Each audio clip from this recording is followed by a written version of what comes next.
Ok, buenos días. Vamos entonces a hacer como un cierre de lo que vimos la anterior sesión. Aquí les presento entonces una plantilla que he elaborado, que da cuenta como el resumen de todo lo que vimos hace 8 días. Entonces, es una plantilla que les puede servir de guía para cuando ustedes quieran trabajar estas lecturas y de hecho trabajar la parte de lectura crítica. Tenemos entonces los datos generales, que sería el nombre de ustedes como docentes, el programa, el tema que están trabajando en la clase, el tipo de texto que quieren trabajar con los estudiantes. Y la idea es que siempre que hagamos pues este tipo de lecturas, generemos un propósito. Entonces, ¿qué es lo que esperamos que los estudiantes logren en términos de lectura crítica? ¿Qué es lo que ustedes esperan? Que interpreten qué, que activen sus conocimientos, que respondan preguntas, que puedan tener una mejor comprensión de lo que se está trabajando. Entonces, la idea es que siempre podamos como tener en cuenta este propósito. Y bueno, ya de acuerdo con esto, empezamos a mirar las estrategias que aquí también se las coloco, fueron las que trabajamos hace 8 días. Tenemos las iniciales, hasta aquí está subrayado, que son las de la parte literal. Después viene la parte de la elaboración de preguntas, organizadores, bueno, lectura colaborativa, discusión argumentativa, que va encaminada a la parte inferencial, y las últimas ya serían las de la parte crítico intertextual. De acuerdo con esto, pues aquí dice, marque mínimo 3. Pues mínimo 3 porque la idea es que cuando trabajemos esta parte de lectura crítica, podamos trabajar una de cada nivel, como ya lo hicimos la vez pasada. Hay como unas recomendaciones. La idea es que cuando uno trabaja esta parte de lectura crítica, hay que trabajar 3 momentos: el antes, el durante y el después. Entonces, en el antes tenemos preguntas como, por ejemplo, ¿qué conocimientos previos tienen los estudiantes sobre el tema? ¿Cuál es el propósito de la lectura? ¿Qué hipótesis pueden plantearse a partir del título, imágenes o introducción? Y la idea es que de acuerdo pues a la estrategia que ustedes elijan, puedan hacer una consigna, una instrucción, como por ejemplo, antes de iniciar la lectura, observe el título, los subtítulos del texto, luego escriba 3 ideas que considere que abordará el autor y compártalas con un compañero. Es como un ejemplo de instrucción que pues, les puede servir más adelante. Luego, durante la lectura ya trabajamos la parte de los niveles, que fue los que miramos hace 8 días. Entonces, por ejemplo, en el nivel literal, coloque, identifique información explícita del texto, reconozca conceptos claves, personajes, datos o argumentos principales. En el nivel inferencial está relacione ideas y establezca conclusiones implícitas, deduzca intenciones, causas, consecuencias o relaciones entre conceptos. Y en el crítico intertextual está analice la postura del autor, relacione el texto con otros textos, argumente acuerdos o desacuerdos sustentados. Y acá también pues tenemos la instrucción. Entonces la idea, profes, es que cuando uno hace como este tipo de guías para que la lectura se dé mucho mejor y haya una mejor interpretación, yo identifico la estrategia que voy a utilizar y a partir de esa estrategia creo una instrucción o una consigna. Como por ejemplo, durante la lectura subraye las ideas principales y responda a preguntas de nivel literal inferencial y crítico intertextual. Finalmente, compare la postura del autor con otra fuente académica o con una situación real de su contexto profesional. Aquí pues la idea es que cuando yo digo responda a las preguntas, pues después de esta consigna coloque qué preguntas quiero que respondan los estudiantes de acuerdo a esa lectura. Y ya después de leer, pues la idea es que ellos también puedan como darle un cierre a esta parte de la interpretación, y esto lo podemos hacer pues con esta conclusión crítica que se le está pidiendo, con una socialización o debate, que era también lo que se hablaba anteriormente, o también de pronto hacer una reflexión sobre el tema que estamos trabajando.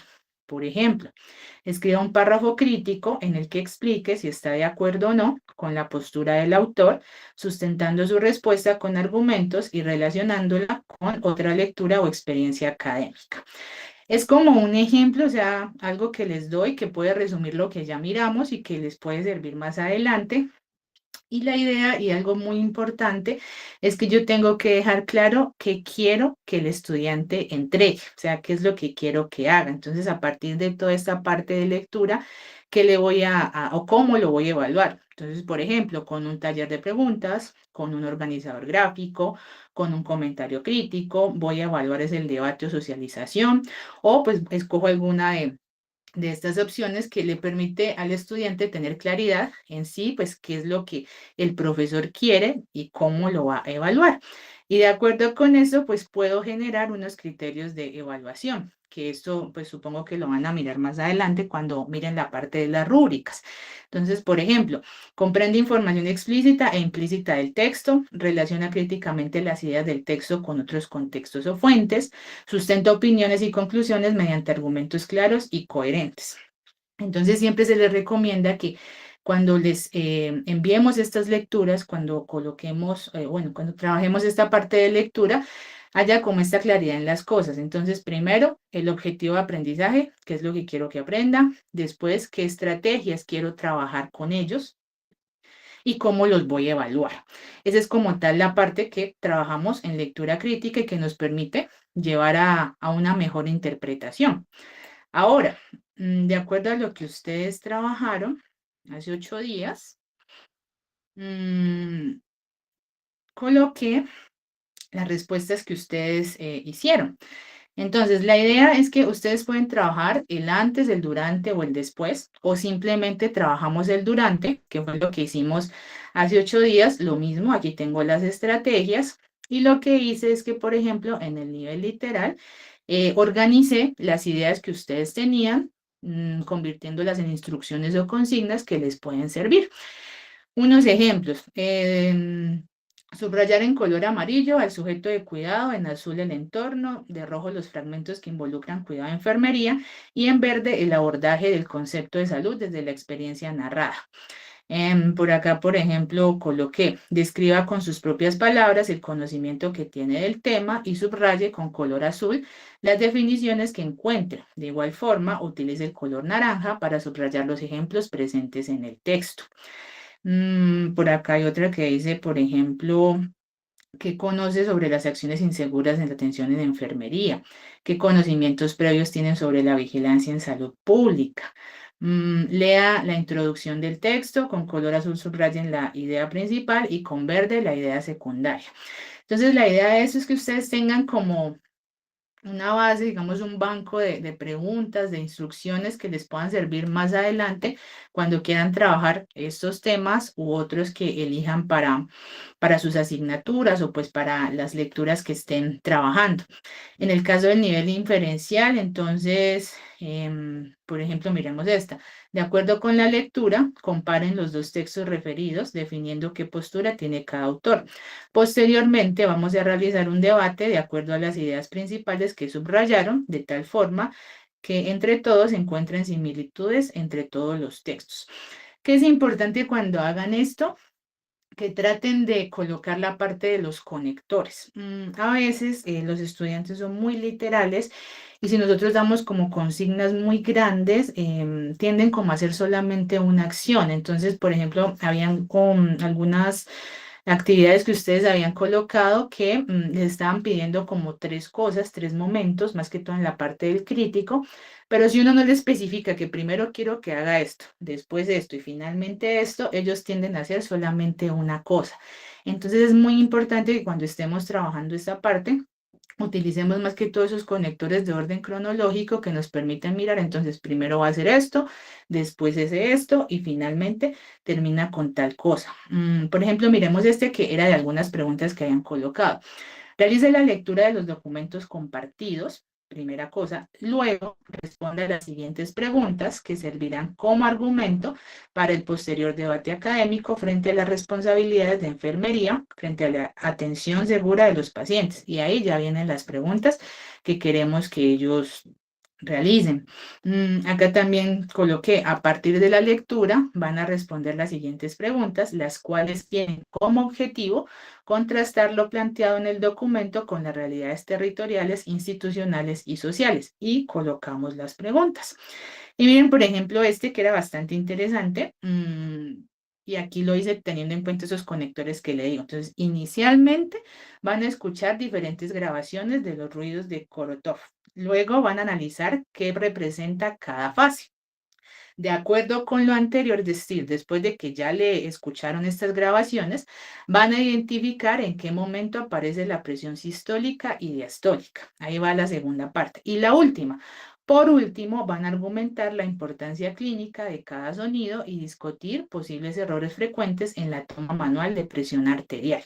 Entonces, cuando uno utiliza como estas palabritas, que son pues los conectores que les mencionaba ahorita, eso permite que la persona o el estudiante se centre más en qué es lo que yo como profesor quiero y que de pronto no solamente haga una de las tantas actividades o de las tantas instrucciones que yo le estoy pidiendo. Entonces, esto como tal en la parte inferencial.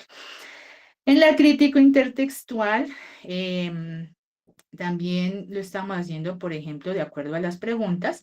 Miremos este que también tiene como estos conectores que les decía. Inicialmente, analice cómo las ideas del texto con los casos clínicos expuestos se relacionan con situaciones reales de los profesionales de enfermería en el ámbito asistencial. Entonces, primero voy a analizar. Después de hacer ese análisis, ya dice posteriormente, de acuerdo con su análisis, responda a las siguientes preguntas. Y ahí ya empezamos a mirar las preguntas que nos presentaba la profesora anteriormente. Miremos qué otra tenemos por acá. Por ejemplo, esta. Después de realizar la lectura del lineamiento de influenza, responda a las siguientes preguntas a partir de un análisis crítico desde su experiencia académica o práctica, relacionando el contenido del documento con la realidad social y sanitaria de su territorio. Y ahí vienen las preguntas. Entonces, aquí como tal, pues ya les dejo esta parte que permite lo que les digo, cerrar el módulo, bueno, el tema que vimos con anterioridad y que les puede servir entonces para más adelante entrar a trabajar estas plantillas o estas guías que permiten que la lectura crítica pues se desarrolle mucho mejor con los estudiantes. Ahora que terminemos pues esta clase ya les subo estas dos plantillas y les subo la que vamos a trabajar ahora en la parte de producción textual. Bueno, entonces con esto ya cerraríamos esta parte mm, de lectura crítica, pues en general de todo lo que hicimos. Ahora, entonces vamos a mirar la parte de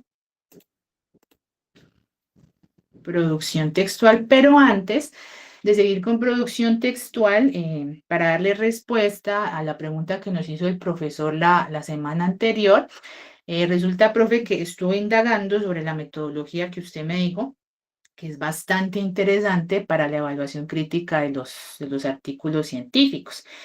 Y entonces, analizando lo que se hace con esta metodología, pensaría que la podemos anclar a unas estrategias que como tal no se las dije hace 8 días, pero que aquí se las presento, que se llaman skimming y scanning.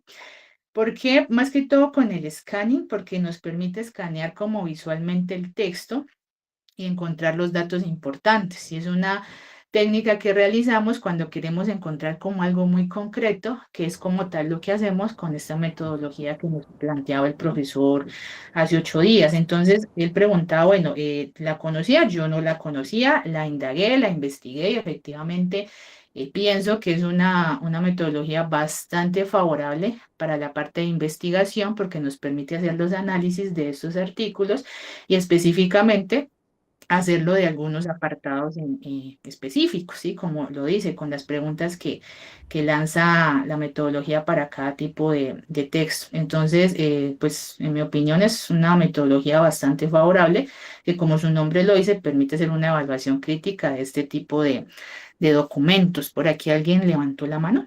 Doctora Diana, ¿usted está proyectando? Es que no vemos, solo una diapositiva de presentación. Ay, sí, señor, ya la vuelvo a proyectar. Gracias.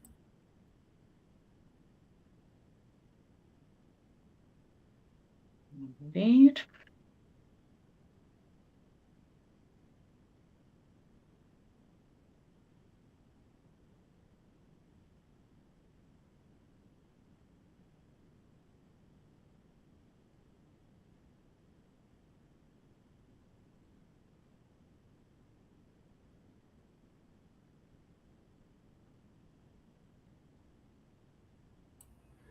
Ahí sí ya se ve. Gracias, doctora. Gracias. Ok, gracias por informar. A ver, miro si hay cambio, sí, ahí ya cambia. Listo, entonces les estaba diciendo que es una metodología bastante interesante que se ancla mucho a esta estrategia del scanning, porque nos permite entonces escanear visualmente los datos que nosotros queremos encontrar. Estas dos estrategias nos sirven mucho cuando tenemos que hacer una lectura, digamos, de muchos documentos, porque nos permite primero como hacer un escaneo, como su nombre lo dice, entrar a lo que en realidad necesitamos y después ya más adelante hacer una interpretación crítica del asunto. Entonces, son estrategias que utilizamos más como para la parte de investigación. En algunos programas las utilizan mucho para la parte en inglés, las lecturas en inglés, por eso su nombre, skimming y scanning. Bueno, en el caso del skimming, esta es más para entender el texto y buscar las ideas claves. Se hace después de que ya hemos hecho una lectura del texto y la utilizamos más es como para estudiar, para mirar lo que ya leímos, a dónde podemos volver y para estudiar algún tema específico. Entonces, pues como tal, esta sería ya las dos estrategias que nos permiten hacer entonces el cierre del tema anterior, que era sobre lectura crítica. De acuerdo con esto, el profe que nos hizo la pregunta hace 8 días está por acá. El doctor Alberto creo que no está conectado. Sí, aquí estoy. Ah, bueno. Pelado. Entonces, doctora, ahí le doy respuesta a su pregunta. Vale, doctora, muchas gracias. Ok. Bueno, profes, entonces ahora sí, vamos a la parte de producción textual. Vamos entonces a hacer como la primera parte de mirar las estrategias, hacer como unas actividades en medio de las mismas y al final ya entramos a mirar esta plantilla de secuencia didáctica que les puede servir más adelante. Inicialmente, pues comentarles que toda la parte de escritura parte de un modelo cognitivo de dos autores que se apellidan Flower y Hayes. Este modelo cognitivo pues, fue propuesto ya hace mucho tiempo, específicamente en 1981, y es muy importante porque es muy influyente en el proceso de producción de textos escritos y ahorita vamos a mirar por qué. Digamos que se diferencia mucho de los modelos como lineales, en los cuales solo damos como una instrucción de que escriba un texto y ya, porque incluye, como su nombre lo dice, una teoría cognitiva que permite que se hagan más acciones para que el cerebro entonces permita hacer pues como tal la expresión de ideas por medio de la escritura. Y esto permite que podamos pues producir una escritura mucho mejor, más aterrizada, pensando también en el contexto en la cual se está escribiendo. En este sentido, ellos nos plantean como un proceso que tendríamos que hacer. Se relaciona mucho con lo que veníamos trabajando en lectura crítica, que inicia con la parte de memoria a largo plazo que tiene, bueno, que tenemos cuando escribimos, que tienen las personas cuando escriben. Y esto es qué sé yo sobre el tema, que es algo que también se trabaja en lectura crítica. Adicional a eso, qué sé sobre las personas a las cuales va dirigida esa escritura y qué planes puedo hacer para escribir. Es decir, no solamente van a escribir un ensayo y ya me pongo a escribir el ensayo, sino qué puedo hacer antes de entrar a la escritura y por eso nos presentan unos procesos de escritura que son pues muy comunes o es mucho lo que trabajamos en el centro de escritura, que es la parte de planificar, textualizar y revisar. ¿Por qué es importante? Porque en la planificación yo puedo como aterrizar esas ideas que tengo, fijarme unos objetivos y empezar a organizarlas. De tal forma que si, por ejemplo, sigamos con el ensayo, es un texto argumentativo que tiene 3 apartados, yo puedo empezar a generar ideas por cada uno de los apartados y cuando entre ya a hacer la escritura va a ser mucho más fácil escribir y pues que tenga una organización coherente, porque a veces lo que pasa, o bueno, lo que notamos mucho con los estudiantes, es que se les deja la tarea, empiezan a escribir, no hay como una planificación previa, no hay borradores, sino que escriben a lo que ellos pues consideran que está bien y ya. Entonces, sin haber una revisión, excepto la que hace el mismo docente. Entonces, por eso es muy importante seguir como esta parte de estos procesos. Entonces, una vez yo planifico, o sea, organizo mis ideas, fijo los objetivos, miro para qué quiero escribir, ya empiezo a textualizar, que es como tal cuando entramos a hacer la escritura ya general. Empiezo a conectar las ideas, a usar los signos de puntuación, a usar los conectores y empiezo ya a hacer esa parte que se llama textualización. Y después de eso, pues es muy importante que hagamos una evaluación y corrección de esas tareas, de esas entregas, porque lo que les decía, lo que uno mira es que los estudiantes escriben, hacen solamente un borrador, una escritura y entregan de una al profesor. Entonces, por eso tenemos como esas dificultades cuando estamos evaluando, porque pues son textos que como tal no han sido planificados. Entonces, de acuerdo con eso, nos dicen, y acá está la parte ya acá arriba que nos dice, bueno, entonces ya planificamos, empezamos a escribir, revisamos y es importante que tengamos en cuenta el entorno de la tarea. O sea, siempre tengo que saber a quién le voy a escribir, por qué le voy a escribir y cuál es la exigencia, porque no es lo mismo que le estén escribiendo un texto descriptivo, un texto expositivo, a que estén escribiendo un texto argumentativo, ya un texto científico. Entonces, ese entorno de la tarea pues es bastante importante y es lo que nos permite que tengamos pues una buena producción textual. Entonces, después digamos de este modelo que como les decía es bastante antiguo, Flower dijo vamos a hacer una adaptación con unas estrategias específicas que nos permitan llevar a que haya una buena escritura. Lo primero que empezó a hacer es como a generar preguntas, que son pues preguntas importantes que hay que dejarles a los estudiantes antes de que entren a hacer los textos, como por ejemplo, ¿por qué escribo? ¿Quién va a leer? ¿Qué estarán buscando los lectores? Y eso permite que ellos también puedan aterrizar en el momento en que arranquen a hacer la escritura. También nos dice que es innecesario adaptar esa escritura a las necesidades de las personas que los van a leer. Entonces aquí viene muy importante la parte del propósito, por qué voy a escribir, quién lo va a leer, qué lenguaje tengo que utilizar, si es para, no sé, en el caso de un texto académico, pues sabemos que es un lenguaje más técnico, pero por ejemplo, pues en el caso hablo de fonoaudiología que tienen que dirigirse a lenguaje, a niños, a población infantil, a padres de familia, pues el lenguaje tiende a ser más coloquial. Entonces es como establecer esa parte de los propósitos para saber pues qué voy a hacer, cómo lo voy a escribir y la claridad que tengo que tener para que la otra persona pues comprenda lo que yo estoy escribiendo.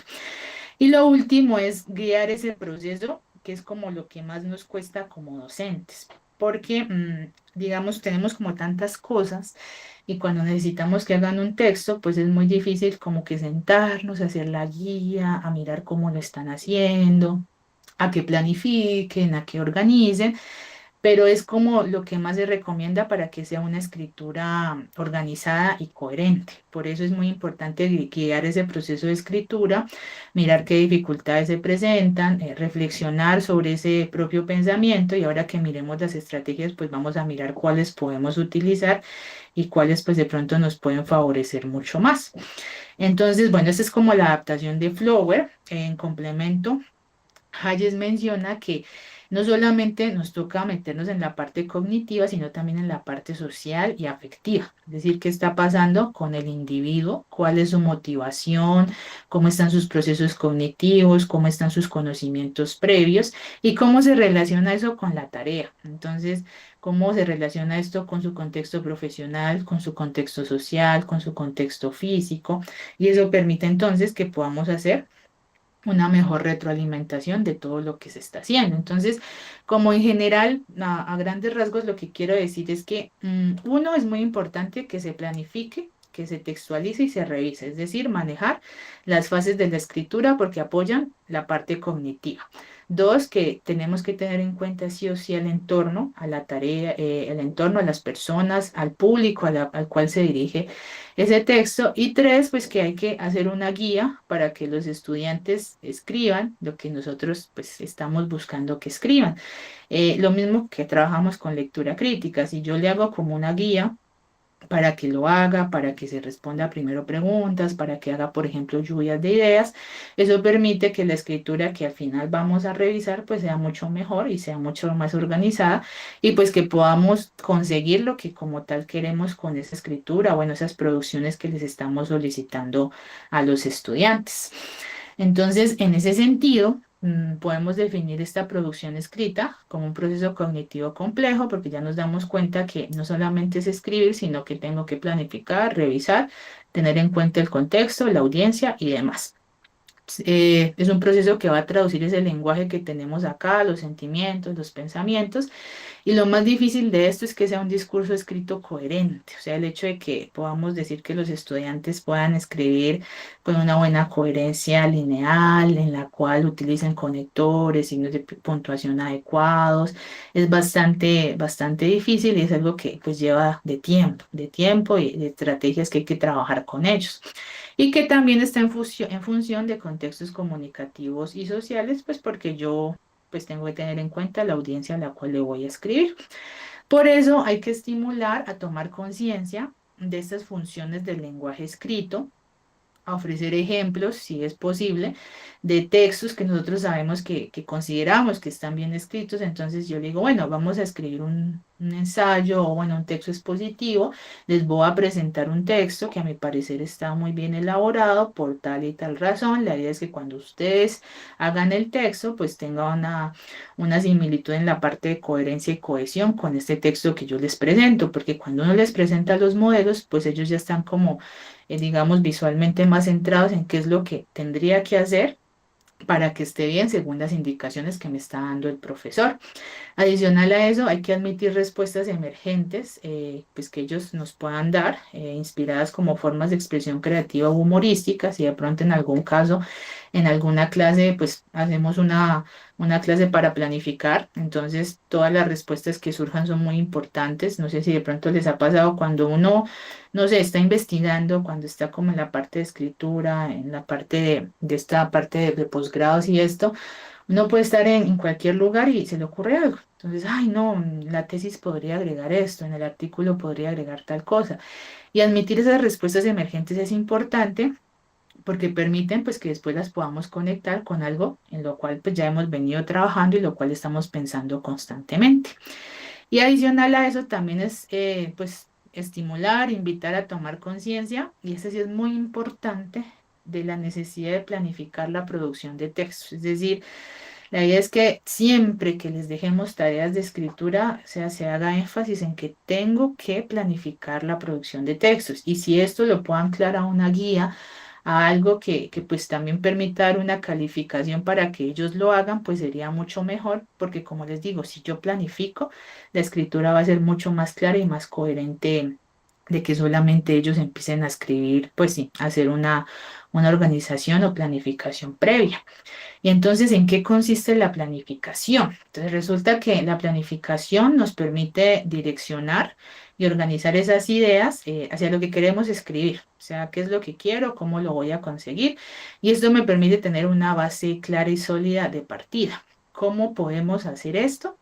Son muchas las estrategias que se plantean. Sin embargo, aquí pues utilizo como tres que son las que más nos funcionan, específicamente las dos primeras.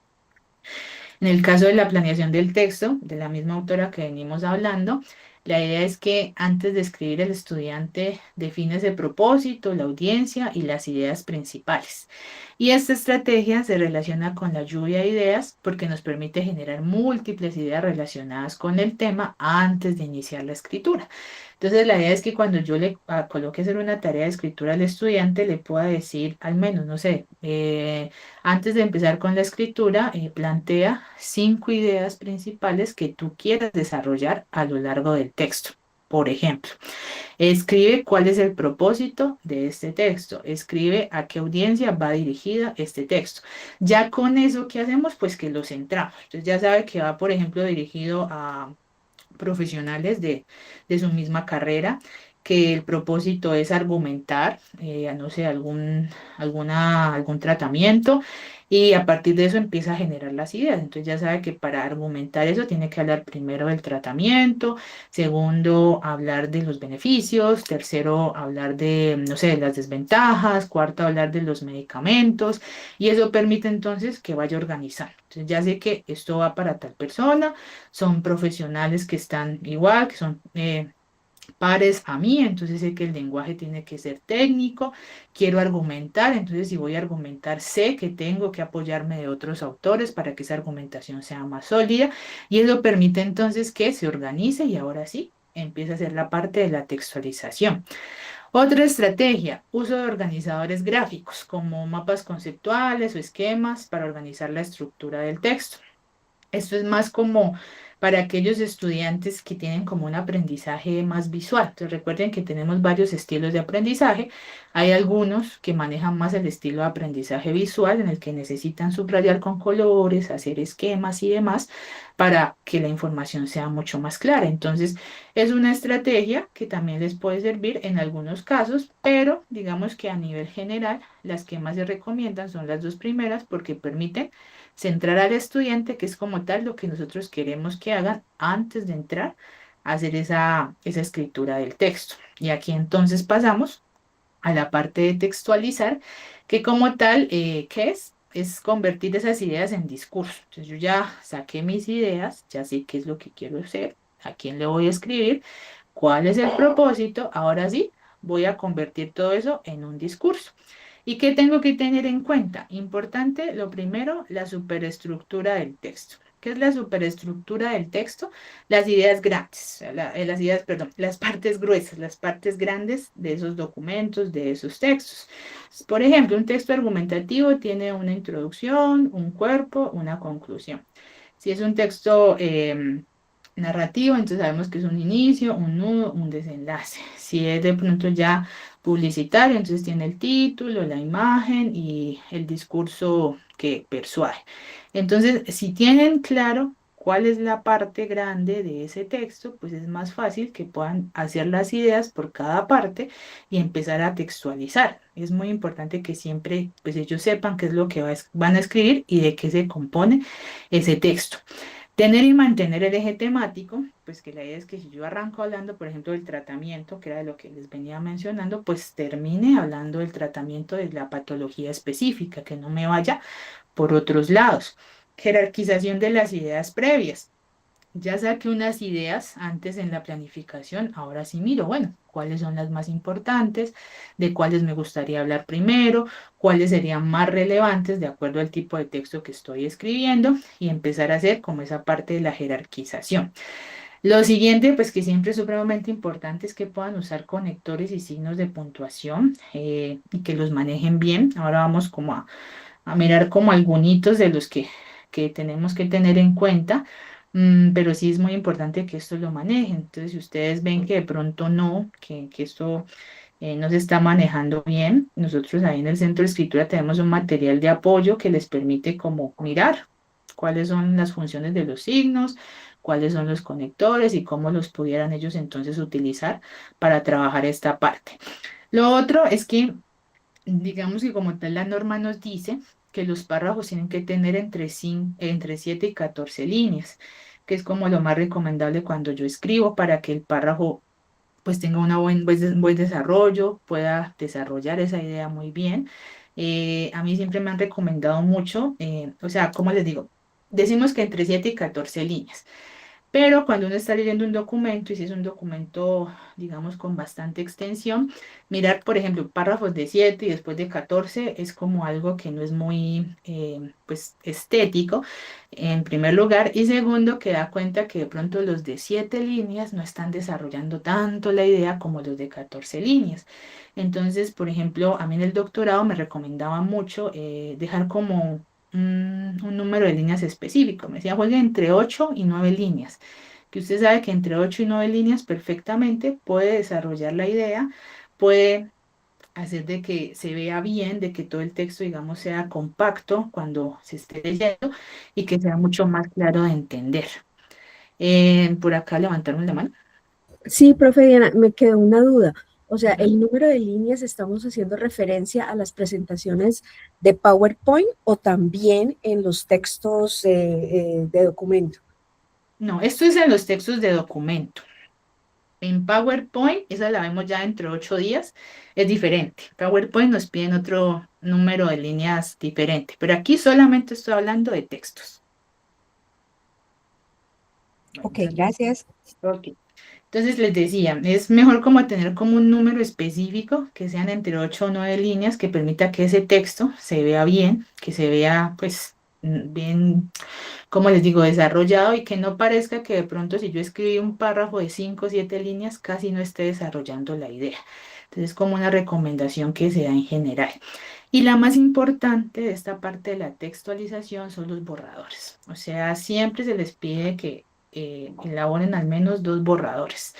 Uno en el cual yo escribo pues la parte inicial, ya planifiqué, ya empecé a escribir y que pueda revisar y darme cuenta que hay cosas por mejorar, aspectos por mejorar y pueda volver a hacer otro borrador que pues posiblemente pudiera ser el final o no. Entonces, esta elaboración de borradores es bastante importante en esta textualización, que pues obviamente en la parte de la academia es muy difícil que tengamos como el tiempo para hacer varios borradores, pero si dejamos la tarea con un tiempo, digamos, pues un buen tiempo para la entrega de los documentos es mucho más fácil, porque pues digamos el estudiante puede como centrarse más y poder hacer varios borradores. O por ejemplo, que digamos usted le deje una tarea y le dice, bueno, vamos a hacer las 3 cosas, van a planificar, van a textualizar y van a revisar. Entonces, para la planificación van a tener, no sé, 3 días. Después, a los 8 días, ya tienen que tener su primer borrador y al final ya me entregan su segundo borrador. Entonces eso permite pues que el estudiante también se centre en que, bueno, tengo que planificar, tengo que hacer al menos 2 borradores y al final ya el segundo borrador es el que le entregó al profesor. O decirle, bueno, van a hacer 2 borradores. Me entregan los 2 borradores para que ustedes puedan revisar efectivamente que se están haciendo estos borradores en el momento de la escritura. Entonces, por eso también en esas guías que hacemos es importante dejarles como el tiempo específico en el cual queremos que ellos trabajen para que pues puedan cumplir con esta parte. ¿Qué estrategias podemos tener aquí? Escritura de borradores, por eso está de primerita, la que más les mencionaba. La idea es que podamos hacer varios borradores. Es como cuando uno, bueno, ustedes que supongo que publican bastante, escriben esos artículos que no se va al primero. O sea, siempre uno escribe un borrador, después vuelve a revisar, lo compara con los criterios de la revista y ahí ya miramos entonces cuál es la versión final que tengo que enviar. Lo segundo es la escritura guiada, en el cual pues el docente ya orienta esa producción textual mediante consignas claras, mediante modelos de escritura, que es lo que vamos a hacer ahora al final de este tema. Escritura colaborativa, en la cual los estudiantes pueden construir en grupo los textos, discutir, revisarse entre ellos y ahí ya entrar a hacer su borrador final. Y el modelado de textos, que es similar al que vimos anterior, que es analizar ejemplos de textos académicos para comprender su estructura. Entonces, si por ejemplo ustedes hacen un modelado de textos, les colocan textos que a su parecer están bien, que cumplen con lo que ustedes están pidiendo, es mucho más fácil que ellos puedan, por ejemplo, hacer esa escritura de borradores o que puedan hacer la escritura colaborativa. Digamos, en una clase, llegan y muestran el texto. Entonces aquí tenemos el texto, van a escribir un ensayo, una anamnesis, una entrevista, bueno, lo que vayan a escribir. Miren cómo se hace, miren cuál es la estructura, miren cómo está la parte de los conectores, la cohesión. Esta es la forma en la que sería bueno, la forma correcta de escribirlo. Ahora sí, entonces hagámonos en grupo, vamos a pasar a la escritura colaborativa. Les voy a colocar, no sé, unos apartados y ustedes van a subrayar en los cuales considere que hay aspectos a mejorar. Luego de eso, usted va a reescribir el texto y nos va a socializar cómo le fue. Entonces es una actividad que se puede hacer en clase que permite que pues trabaje prácticamente todas las estrategias porque le presenté el texto, hicimos una escritura colaborativa, adicional a eso yo hice una escritura guiada porque le di unas consignas que quiero que el estudiante haga, partió de un párrafo, bueno, de un texto, un fragmento que leí y posterior a eso hizo un borrador y eso permite entonces que la escritura pues sea mucho mejor, que sea más clara, porque si no, entonces pues a veces lo que hacemos es solamente, no sé, el trabajo final va a ser tal cosa, o me van a entregar tal cosa, o para tal fecha tienen la entrega del borrador de tal cosa, pero si no hay como esa, digamos, guía previa, entonces yo siempre digo que el trabajo es mayor para nosotros. O sea, si uno no los guía previamente, cuando uno revisa, pues el trabajo es peor porque tenemos que estar revisando, corrigiendo, mirando qué es lo que tienen que hacer, diferente a cuando uno les da la guía, les da de pronto el borrador, bueno, la plantilla, qué es lo que quiero, es mucho más fácil cuando entramos a hacer la revisión como docentes. Entonces, ustedes podrán decir, no, pero es que esto se ve bastante complejo, porque yo ponerlos a planificar, después a textualizar, pero les puedo asegurar que, pues, por experiencia propia, si lo hacen cuando revisan los documentos, el trabajo va a ser mucho menor. O sea, la revisión es mucho más fácil, ya no toca corregir tanto, ya es mucho más, digamos, ejecutivo el trabajo que podemos nosotros tener como docentes haciendo esto. Al principio, pues sí puede ser un poco, digamos, no sé, cansón, abrumador, porque no estamos acostumbrados a hacerlo, pero ya después se van a dar cuenta que es mucho mejor si tenemos en cuenta esta parte de estas estrategias. Ya después, entonces, la idea es que trabajemos la revisión y aquí también es muy importante como en la lectura crítica que hablábamos de unos criterios de evaluación, que usted le diga qué es lo que va a revisar, qué es lo que va a mirar, qué es lo que quiere que ese texto tenga. A nivel general, lo que uno les propone o lo que tendría que tener un texto para que digamos, esté escrito de forma coherente, es que maneje la superestructura, es decir, que si es un ensayo, me maneje la estructura del ensayo, la presentación, pues ya en la parte estética, que sea una buena presentación del texto, que no tenga de pronto si esa mano tachones, correctores, este tipo de cosas, que cumpla con el propósito del propósito del texto, es decir, lo que yo les pedí que hicieran y para qué es ese texto, que tenga coherencia, es decir, que ese eje temático se maneje a lo largo del texto, que sea entendible, que sea claro para los demás, que tenga cohesión y eso va de la mano con el uso de conectores, que puedan pues usar varios conectores y no solamente se queden con unos.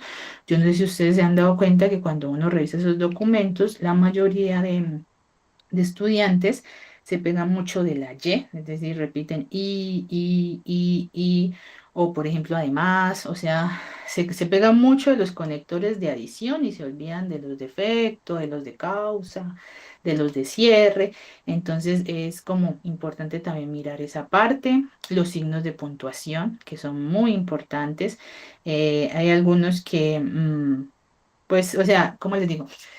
Aprenderse las funciones de los signos de puntuación no es algo sencillo. O sea, yo vengo trabajando ya hace bastante en el centro de escritura y bueno, yo se las puedo explicar y ahora vamos a ver algunas de ellas, pero ya cuando uno entra a hacerlo en el texto, pues ya es como difícil. Ah, bueno, es que tengo que colocar la coma porque viene así, o tengo que colocar el signo de puntuación porque el signo, el punto y coma porque la función me dice tal cosa. No, eso es bastante complejo. Entonces, uno que le recomienda descarguen un material, o sea, tengan una tablita de conectores, tengan una tablita de signos de puntuación y díganle qué es lo que quieren. Entonces yo les voy a revisar que al menos el texto tenga, no sé, 5 conectores de adición, 5 de causa y 5 de efecto.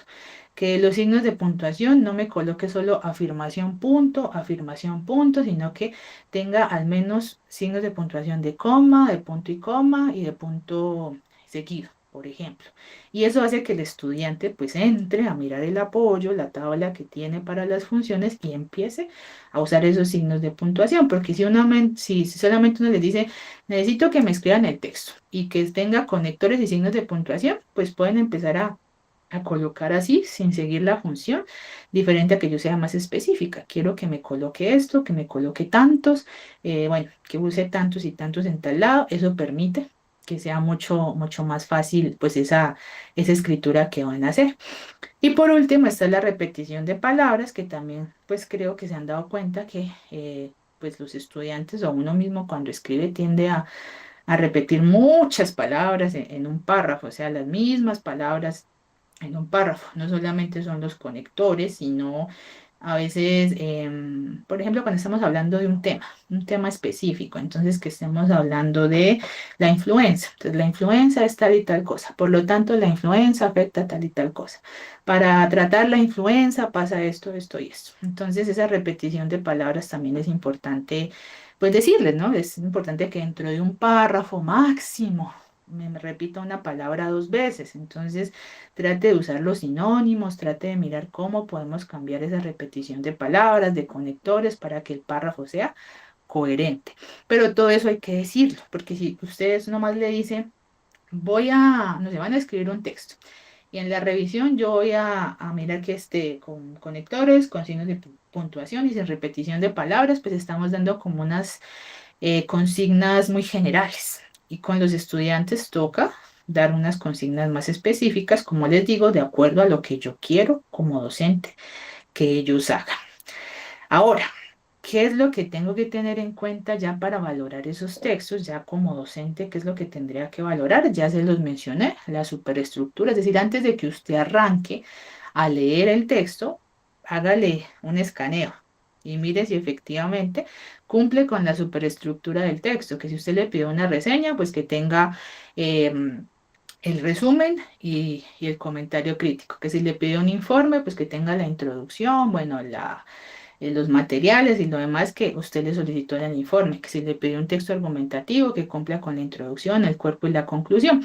¿Por qué? Porque si esta superestructura no está clara, no está bien, les puedo asegurar que lo que esté dentro del contenido, pues no va a tener sentido, porque va a tener de pronto, no sé, una mezcla, un enredo de información ahí que no va a ser claro porque no están siguiendo la estructura que como tal tiene el texto. Entonces, lo primero que yo tengo que revisar es la superestructura. Si estoy revisando un artículo, bueno, sea el artículo que esté revisando, científico, reflexión, revisión, mirar que efectivamente se cumpla la superestructura. Y después de esto, entonces ya entro a mirar cómo está el nivel pragmático. El nivel pragmático nos habla de la parte de la función del texto, es decir, si es claro el enunciatario y si es claro el enunciador. ¿Cómo así? Entonces, aquí hablamos como tal del propósito. Entonces, mi rol, lo que estoy escribiendo, lo hago como un estudiante de medicina, de fonoaudiología, bueno, enfermería de fisio.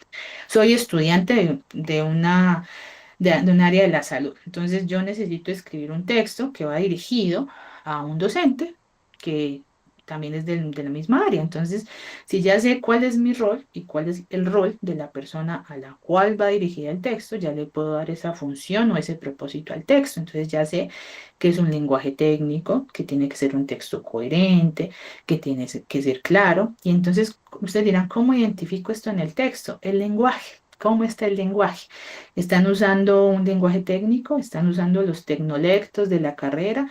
¿O están escribiendo lenguaje coloquial? Ya con eso ustedes pueden decir, de nivel pragmático no se está cumpliendo porque usted me está escribiendo de una forma muy coloquial, no está teniendo en cuenta que esto va dirigido a tal profesional, entonces necesitamos cambiar esa parte del lenguaje. Entonces la parte pragmática la manejamos desde esta parte. ¿Cómo está ese lenguaje del texto? Después, bueno, antes de pasar a esta parte, vamos a mirar esta imagen. Dice, ¿y tu papá, Libertad, a quién piensa votar en las próximas elecciones? Cállate, anda con una cara pobre. Ah, todavía no se decidió por ningún candidato. Sí se decidió y anda con una cara pobre. ¿Qué podemos ver aquí? Si yo les digo, bueno, tenemos esta caricatura, ¿cuál creen que es el propósito de esta caricatura?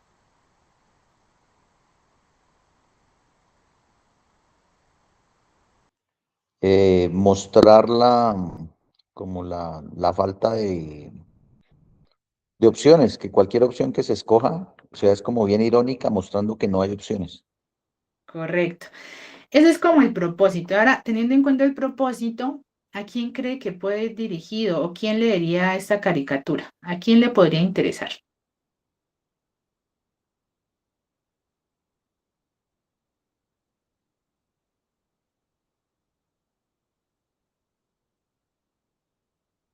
O les cambio mejor la pregunta. ¿Es un lenguaje claro, sencillo, fácil de entender?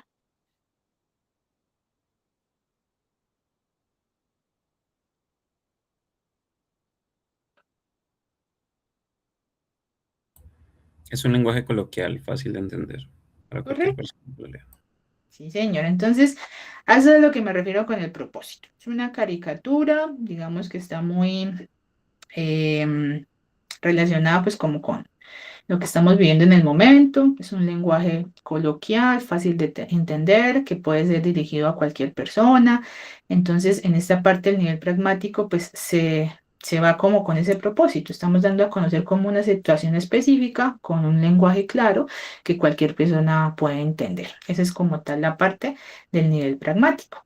Luego viene el nivel semántico. Semántico es la parte de contenido. Aquí es donde ya empieza, digamos, lo más pesado que tenemos que mirar en el texto. Arrancamos entonces con esto que se llama precisión y claridad en los planteamientos, que es la famosa redundancia, la redundancia que podemos encontrar en los textos cuando repiten la misma idea en otras palabras. Luego está la precisión de palabras usadas, que es como tal este lenguaje.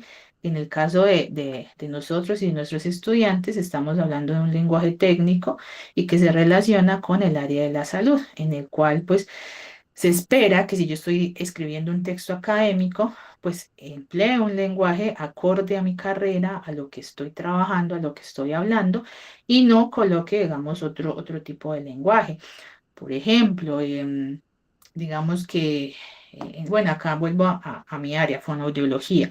Y nosotros trabajamos algo que se llaman praxias, que obviamente cuando uno le dice a los niños que va a hacer una praxia, pues no le dice hazme una praxia, sino que le dice saca la lengua, muévela para un lado, no sé, tira besitos.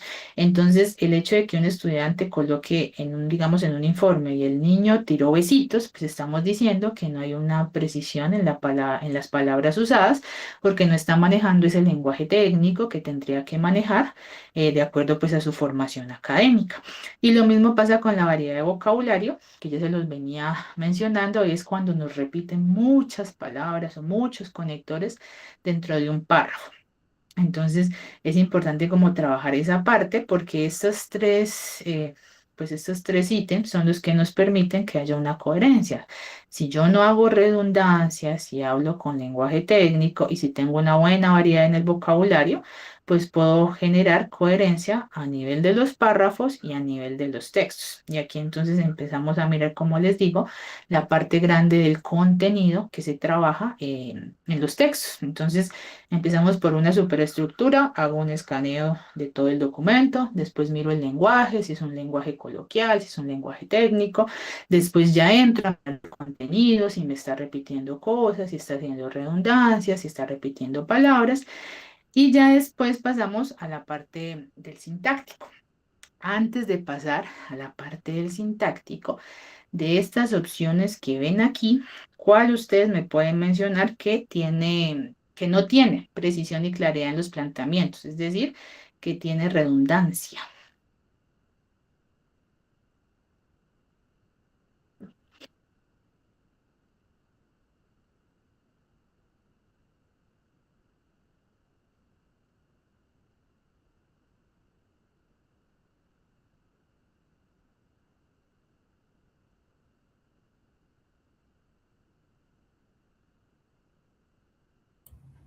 Los pleonasmos se ven en la C, la D y la E.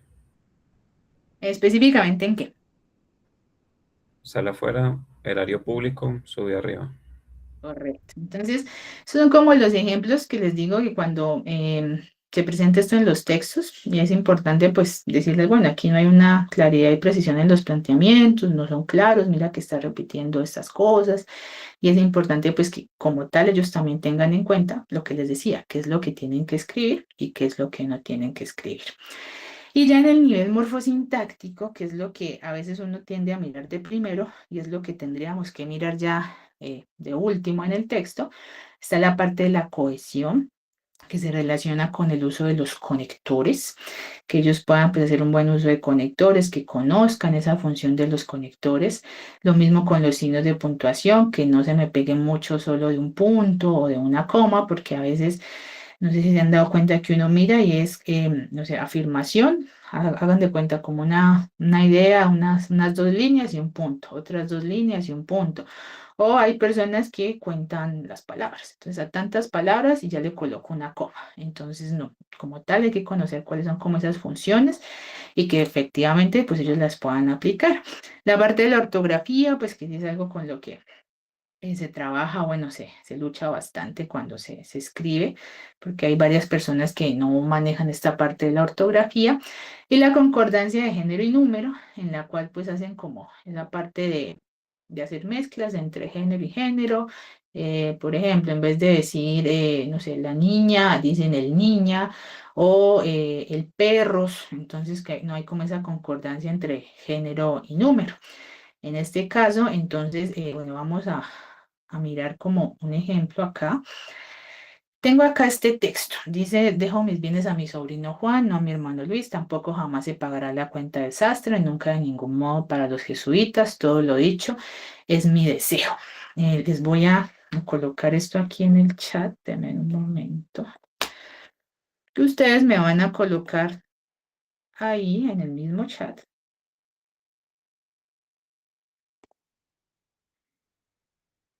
¿En dónde creen que pueden ir los signos de puntuación? ¿Cómo se los colocarían para que esa herencia pase a alguien específico? Voy a proyectar, dejemos de compartir. Ya proyecto acá.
Bueno, por aquí ya tenemos una.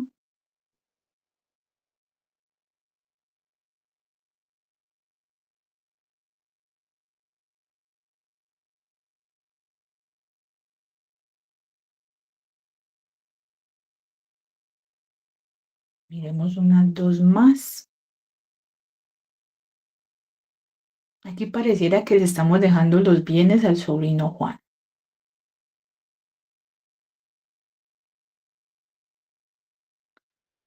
Dejo mis bienes a mi sobrino Juan, no, a mi hermano Luis tampoco, jamás se pagará la cuenta del sastre, nunca, de ningún modo para los jesuitas, todo lo dicho es mi deseo, acá no le deja nada a nadie.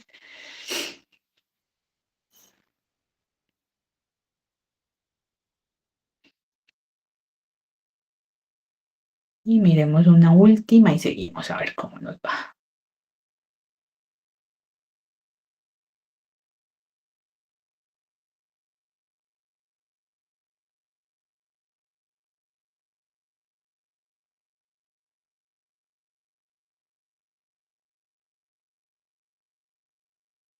Dejo mis bienes a mi sobrino Juan, no a mi hermano Luis. Tampoco jamás se pagará la cuenta del sastre, nunca de ningún modo para los jesuitas, todo lo dicho es mi deseo.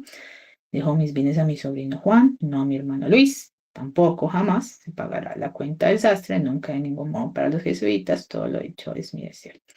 Listo, entonces, miren lo que tenemos, ¿no? Gran variedad de testamentos. Ajá, dependiendo de la puntuación, existen 4 posibles interpretaciones. Todos ustedes están usando comas, están usando puntos, por acá hay 2 puntos y un punto y coma.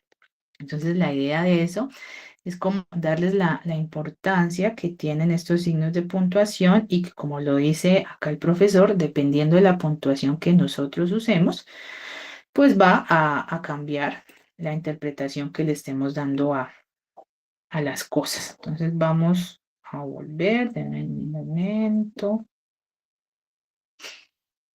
Yo vuelvo a compartir acá.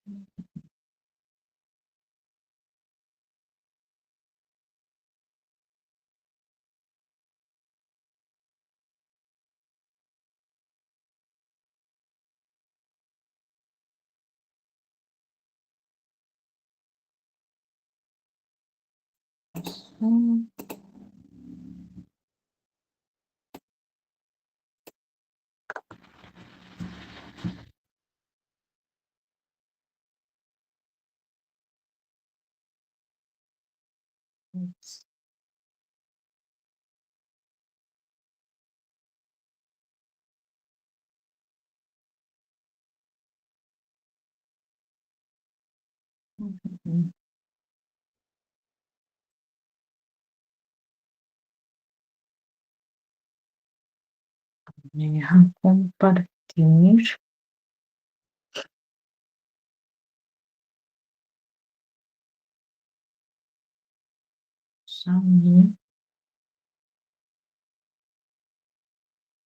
Ahí, creo que sí.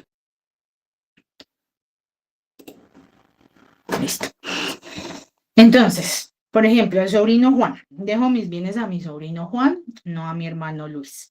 Tampoco, jamás se pagará la cuenta del sastre. Nunca, de ningún modo, para los jesuitas. Todo lo dicho es mi deseo. En el caso de que fuera el sastre, dice, dejo mis bienes a mi sobrino Juan. No, a mi hermano Luis. Tampoco, jamás. Se pagará la cuenta al sastre. Nunca, de ningún modo, para los jesuitas. Todo lo dicho es mi deseo. Y en el caso de los jesuitas, podemos decir, ¿dejo mis bienes a mi sobrino Juan? No. ¿A mi hermano Luis? Tampoco, jamás. ¿Se pagará la cuenta del sastre? Nunca, en ningún modo. Para los jesuitas, todo. Lo dicho es mi deseo. Entonces, como lo que hacemos en este ejercicio es darnos cuenta de eso, ¿sí? Entonces, los signos de puntuación son supremamente importantes y debemos saberlos manejar, pues, para poder mirar qué es lo que estamos pidiendo, solicitándole a nuestros estudiantes. Entonces, vamos a hacer como algo pequeño de algunos signos de puntuación, como para mirar las funciones, que es algo que trabajamos mucho en el centro de escritura, pues como ya a grandes rasgos, pues porque como el tiempo no nos da para trabajar mucho, pero como para mirar algunas de las funciones que más se pueden trabajar en estos textos académicos. Entonces, por ejemplo, una de las funciones que tiene la coma es que se colocan cuando hay unos adjetivos calificativos que van después de un sustantivo. Entonces, en este caso tenemos que el adjetivo son cansados y que el sustantivo son los soldados. Entonces, estamos como aclarando, especificando que estos soldados están cansados. Generalmente, la función que tiene la coma es eso. Aclaro, explico algo. Por eso, si se dan cuenta, la tenemos después de soldados y después de cansados, porque estoy aclarando o estoy explicando que en este caso los soldados están cansados. Otra de las funciones es lo que les decía. Voy a precisar, voy a explicar algo. Miren que anteriormente estaba como haciendo una precisión o una aclaración de una palabra, en este caso de un adjetivo. Pero también lo puedo hacer si lo estoy trabajando con una oración, con una frase. Por ejemplo, la casa que está al borde del mar es muy luminosa. Entonces estoy haciendo la precisión que hay una casa que como tal está al borde del mar. También los podemos usar o podemos utilizar la coma para separar los elementos de una enumeración. Entonces, ayer me compré 2 camisas, coma, un pantalón, coma, una chaqueta y 2 pares de zapatos, que es como una de las funciones más comunes que tenemos en esta parte de la coma. También se caracteriza mucho porque va después de algunos conectores. En este caso pueden ir, por ejemplo, en los conectores de efecto o conectores adversativos. Por ejemplo, aquí está este, sin embargo, que es un conector adversativo. Entonces, la norma nos dice que después de estos conectores se coloca una coma porque ya entraríamos como a darle aclaración a por qué estamos dando la idea contraria con ese conector. Y lo mismo pasa con estos conectores de efecto, que como también les digo, o sea, tenemos la coma que nos indica que lo que sigue es como la aclaración de por qué se coloca ese conector. Entonces también son como esas funciones importantes. O sea, la principal es yo uso la coma para aclarar, para precisar algo, pero también la puedo usar para darle valor a lo que algunos conectores nos van a dar. ¿Qué tipo de conectores? Los adversativos y los de efecto. También es usada en los sobrenombres o seudónimos, que esta también es muy común, como dice el ejemplo. Se celebra hoy el aniversario de Simón Bolívar, el Libertador, 50 años de su muerte. Entonces, como para tener en cuenta esa parte. De acuerdo con lo anterior, ¿en dónde irían las comas aquí?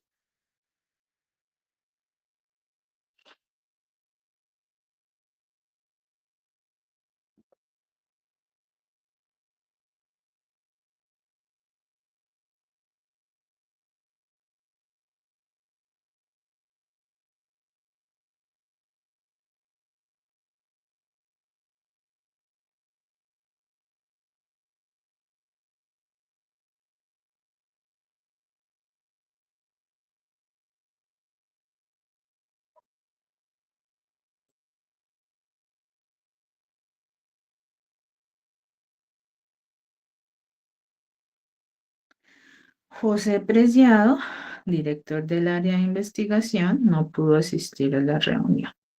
Correcto. Entonces, estamos aclarando que José Preciado es el director del área de investigación. Ahí tenemos entonces la primera, que es la función, la más específica, la que más usamos, la coma explicativa o aclaratoria.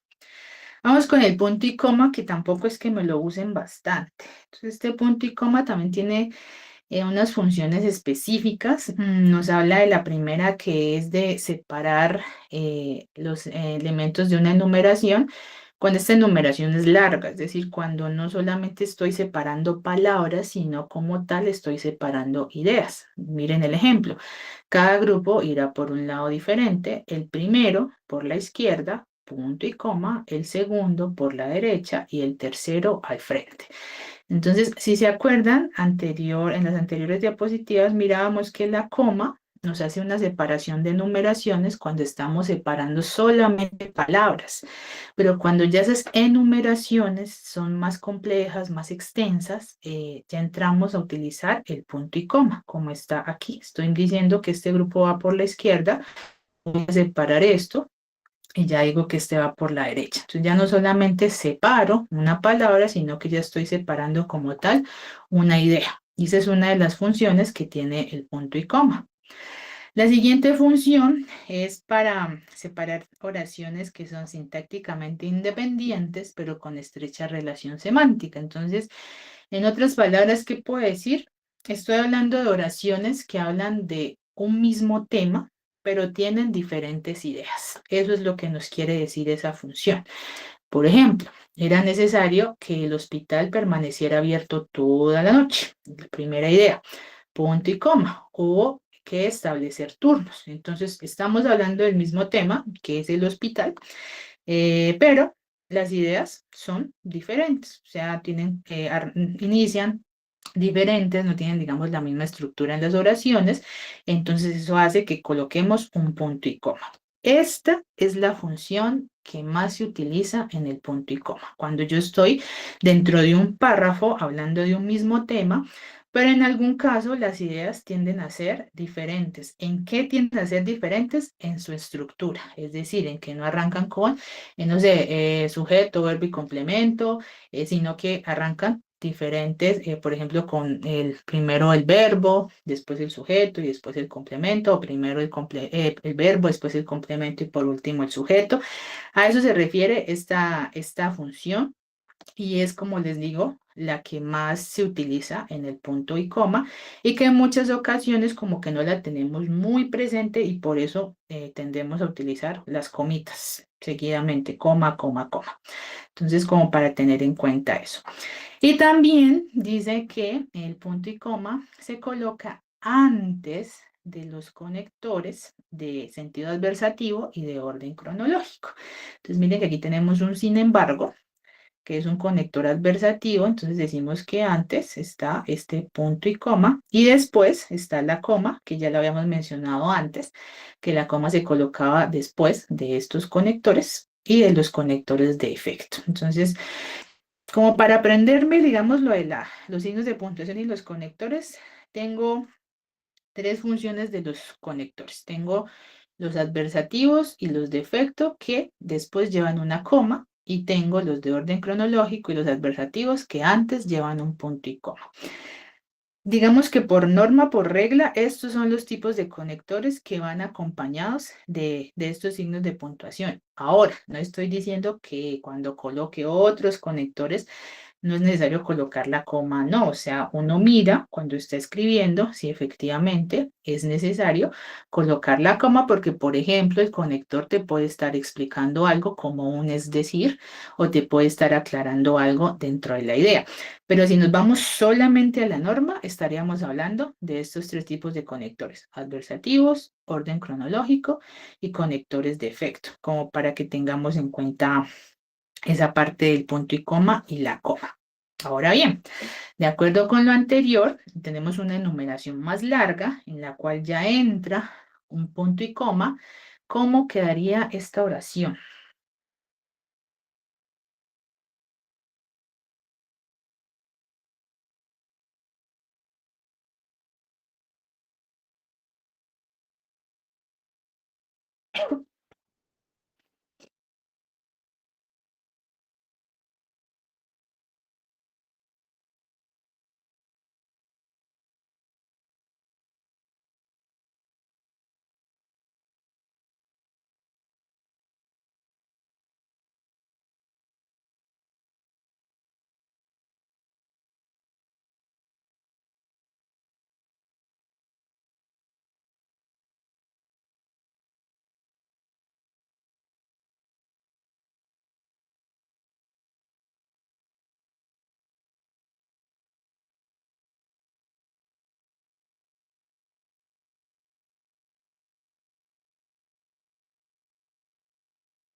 La chaqueta es azul, traído el punto y coma, los pantalones grises, la camisa blanca y el abrigo negro. Ahí ya estamos mirando el uso del punto y coma. Por acá tenemos la chaqueta es azul, los pantalones grises, la camisa blanca y el abrigo negro. Ujú. Entonces vamos a mirar. La chaqueta es azul, tenemos el punto y coma.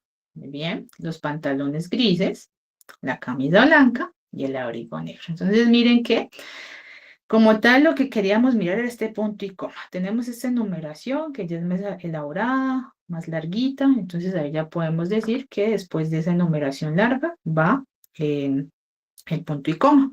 Acá tenemos otra enumeración y acá también va un punto y coma. ¿Por qué colocamos esta coma aquí en los pantalones? Porque es la que nos está aclarando que esos pantalones son grises. Porque si se dan cuenta, acá tengo un verbo, entonces la chaqueta es azul. El verbo ya me está diciendo que es azul.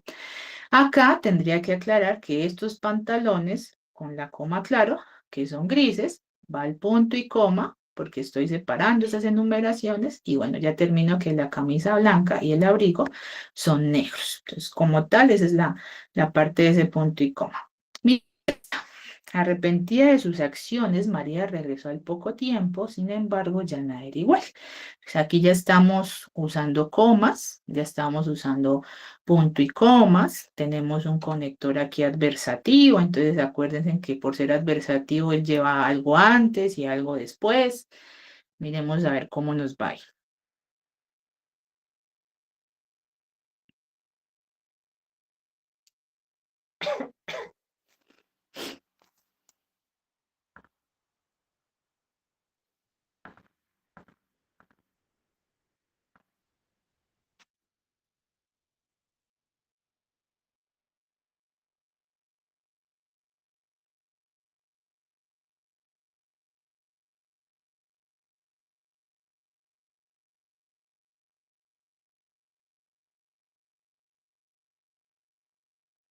Sí, señor, más de 3 ítems. O una oración. Que tú digas tiene la oración sujeto, verbo, complemento. Arrepentida de sus acciones, coma, María regresó, punto y coma al poco tiempo, sin embargo, nada era igual. Miremos otra, a ver. Por acá había otra. Arrepentida de sus acciones, punto y coma, María regresó al poco tiempo, sin embargo, coma, ya nada era igual. Entonces vamos a mirar este. Por acá hay otro, arrepentida de sus acciones, coma, María regresó al poco tiempo, sin embargo, ya nada era igual. Listo, muy bien. Entonces vamos a mirar qué pasa con eso. Arrepentida de sus acciones, entonces ahí coloco María, regresó al poco tiempo. Entonces estoy aclarando que María, con esta coma, regresó al poco tiempo. Punto y coma, recuerden, conector adversativo. Sin embargo, entonces acá está el punto y coma y este mismo conector por regla lleva una coma acá, ya nada era igual.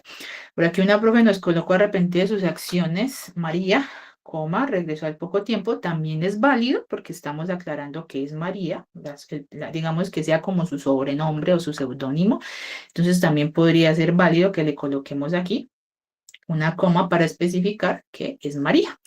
Pero como tal, miren que nos va como quedando clara esa parte, que me interesa mucho, es más como este punto y coma que a veces no se utiliza mucho cuando estamos escribiendo. Y creo que por acá había uno, el último, lo prometo. Entonces, miren, del área de las verduras compraremos lechuga, tomate y apio, del área de las frutas compraremos manzanas, peras y mangos, y del área de lácteos compraremos leche y queso. Entonces, enumeraciones más extensas, como dijo el profe, con más de 3 ítems. Ya sabemos qué es lo que tenemos que colocar, entonces vamos a hacer este ultimito y ya pasamos a la parte de revisión, a las estrategias de revisión.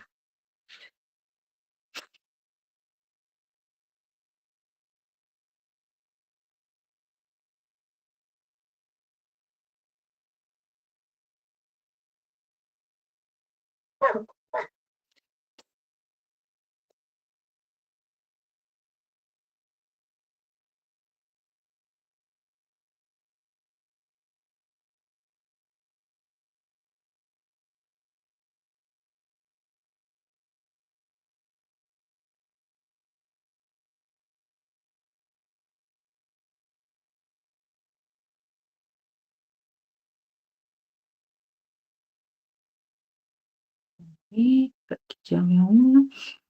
Del área de las verduras compraremos lechuga, tomate y apio, punto y coma. Del área de las frutas compraremos manzanas, peras y mangos, punto y coma. Del área de lácteos compraremos eso. Muy bien. Compraremos, ajá. Por acá usamos unos 2 puntos.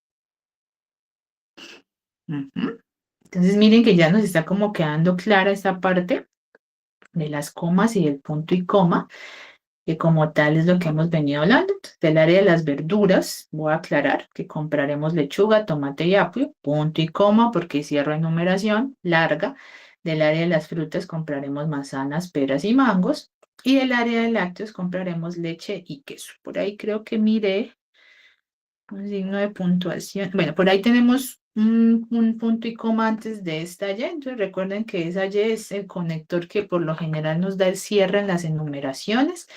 Entonces no es necesario como colocarle por acá pues un signo de puntuación antes, porque ya la función del conector es que le va a dar cierre a esta parte de la enumeración, que ya es el área de los lácteos. Pero bueno, como tal, bueno, a grandes rasgos, profes, esto es como lo que se tiene que tener en cuenta en los signos de puntuación. Obviamente, pues aquí nos faltan varios signos de puntuación, faltaría toda la parte de conectores, pero pues no, como tal, no nos da el tiempo. Sin embargo, aquí hago como una publicidad política pagada y es que el Centro de Escritura les ofrece todo esto, les ofrece talleres de signos de puntuación, de conectores, de producción textual para ustedes, para sus estudiantes, tutorías que también les pueden como ayudar en esta parte. Entonces, si de pronto, no sé, ustedes dicen, quisiera como aclarar esto o complementar esto más con mis estudiantes, pues perfectamente nos pueden buscar y con mucho gusto entramos a darles esos talleres. Pues, obviamente ya estamos finalizando semestre, pero pues terminando en estas 2 semanas o iniciando el otro, estamos con total disposición para apoyarlos en lo que necesiten. Y ya pues como para darle cierre a esta parte de la revisión, tenemos acá un texto que como tal ya nos cierra todo lo que hemos venido mirando. Por acá dice, los talleres son solo para estudiantes. No, señor, si usted necesita un taller, nos escribe un correíto y ahí gestionamos la parte de, del lugar y demás para poder hacer los talleres. No hay ningún problema. Y bueno, entonces, tengo un texto narrativo, fácil de leer, pero tiene unos errores. Ustedes me van a decir qué errores se encuentran, si quieren abren el micrófono, si no van colocando ahí en el chat eh, qué errores miran. Ya hemos mirado lo de los signos de puntuación, lo de los conectores, las palabras que se repiten. Entonces ustedes me pueden colocar, se repite tal palabra, usa mucho tal signo de puntuación. La palabra tal está mal escrita, no hay lenguaje técnico. Entonces, lo que ustedes consideren que se pueda mejorar en este texto.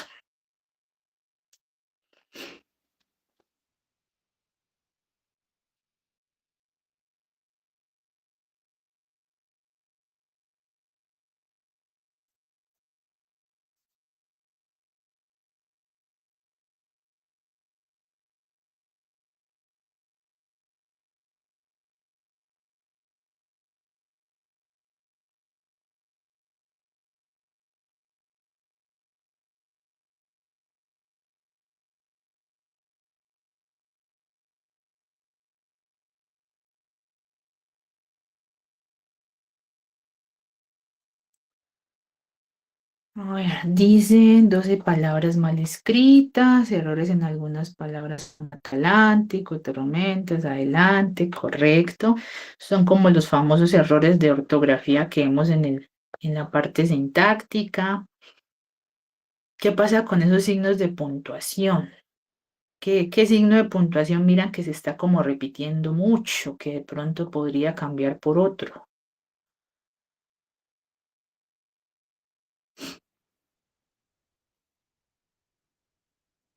Punto seguido, correcto. Entonces, ¿se acuerdan cuando yo les decía que es importante que yo dé como el modelado del texto, que mire o que les muestre qué es lo que yo quiero que hagan y qué es lo que quiero que no hagan?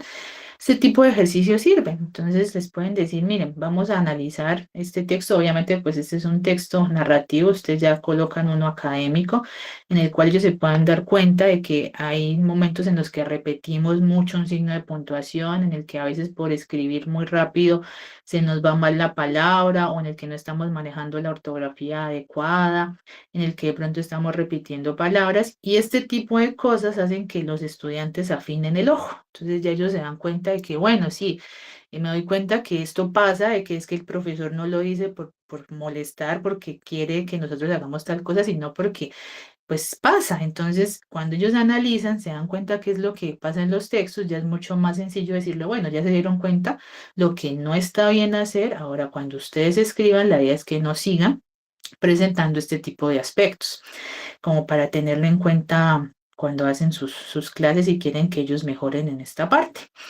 Finalmente, entonces, dentro de estos aspectos, entonces vuelvo y retomo superestructura, pragmático, que es como tal el lenguaje, semántico, que es el contenido, las redundancias, el vocabulario, sintáctico, que son los signos, los conectores, la ortografía.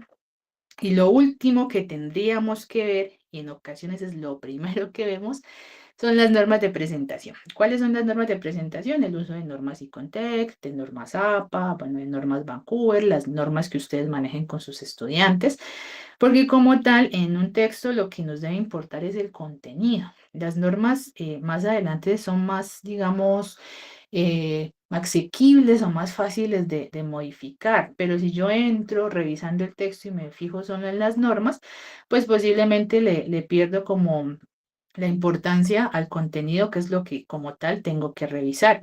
Entonces es muy importante eso. O sea, es como una sugerencia, ahora eso tampoco es como de camisa de fuerzas, no, o sea, si usted pues le gusta revisar primero las normas, está bien, pero la sugerencia es que las puedo dejar al final, o sea, que el tipo de letra, las márgenes, el interlineado, esto se deje como un aspecto que se revisa al final y que no se revise al inicio.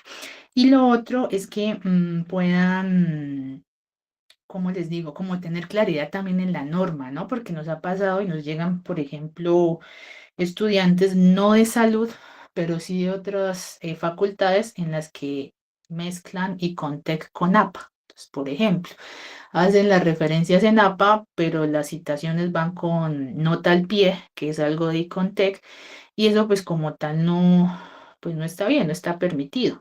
Sin embargo, pues si el docente lo pide así, pues nosotros no podemos hacer nada, sino pues tratar de guiarlo mejor al estudiante. Entonces siempre se les recomienda, más que todo en esta parte de aspectos formales, tenga claridad en la norma. O sea, si usted va a pedir normas APA, pues mire cómo es la citación, cómo son las referencias, cómo son, bueno, sus aspectos formales de tamaño, de letra y demás.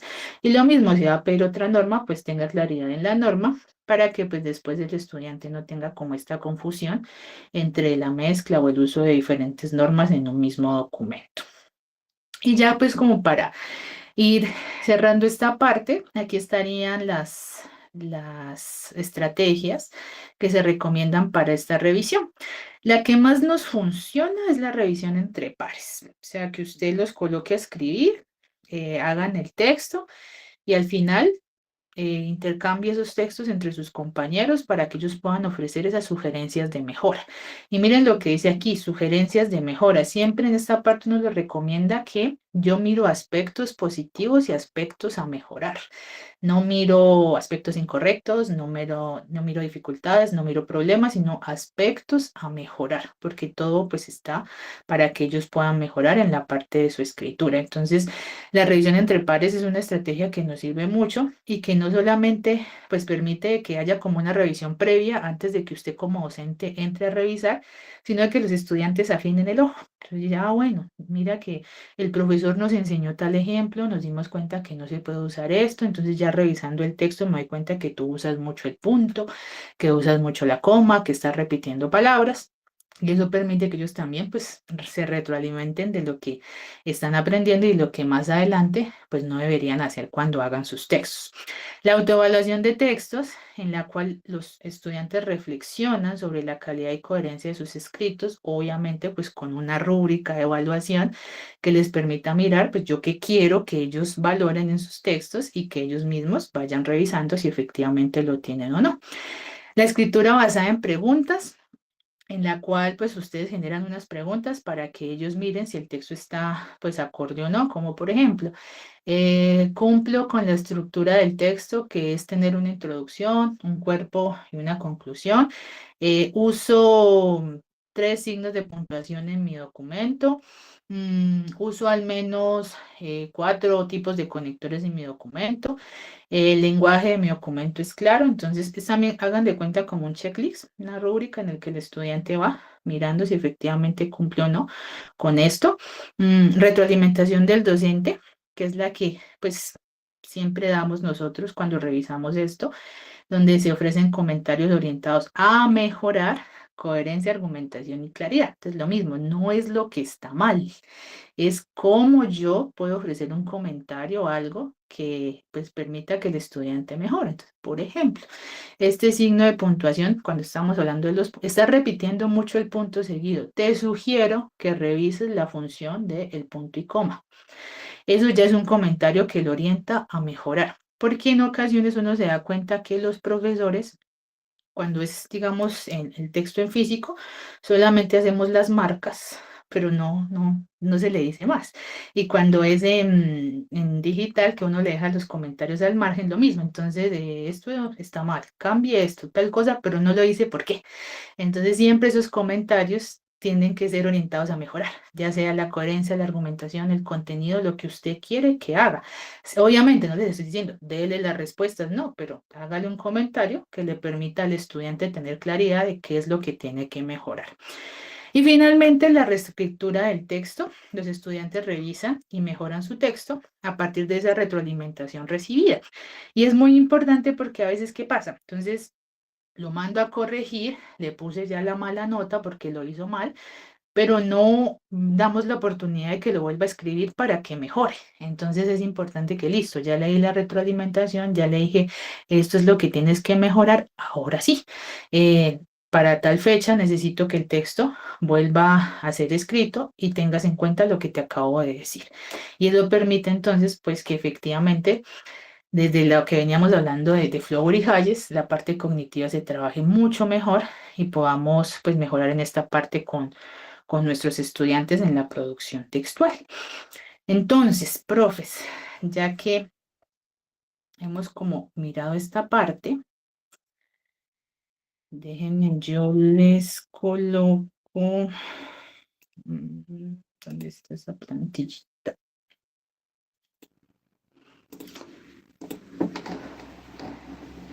Voy a colocarles por aquí en el chat las...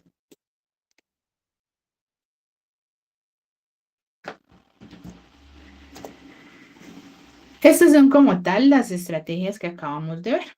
Vamos entonces a hacer una última actividad en este tiempito que nos hace falta con el Mentimeter, que creo que ya lo saben usar porque hace 8 días vi que lo estaban usando con el profe de inteligencia artificial.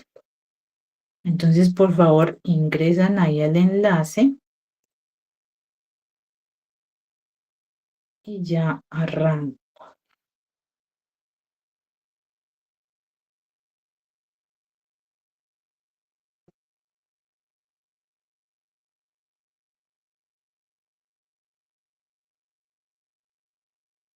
Entonces, vamos a hacer la secuencia didáctica, es decir, vamos a aplicar todo lo que vimos hasta el momento. Recuerden que lo primero que uno hace es decir qué espera del estudiante, o sea, qué es lo que quiere que el estudiante aprenda. Entonces, en este caso, digamos que usted va a hacer una tarea de escritura, le va a solicitar que escriba algo, van a colocar aquí qué esperan que el estudiante logre en términos de escritura, qué es lo que usted quiere que el estudiante haga, que, no sé, que escriba un ensayo correctamente, que escriba haciendo buen uso de signos de puntuación y conectores, que escriba con claridad. Vamos a hacer como un ejemplo. Ahí vamos a colocar lo que usted esperaría que un estudiante logre en términos de escritura cuando usted le deja pues una tarea de escritura, de producir un texto.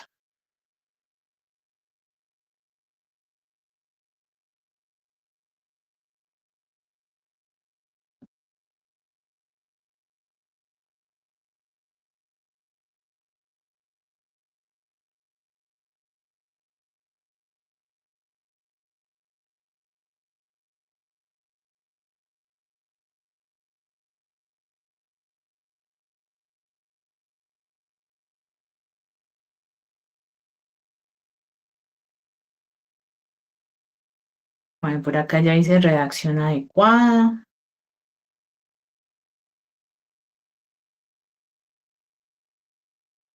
Escribir con claridad textos argumentativos a partir de la revisión de artículos científicos. Escribir acorde a la temática propuesta con claridad, coherencia y lenguaje sencillo.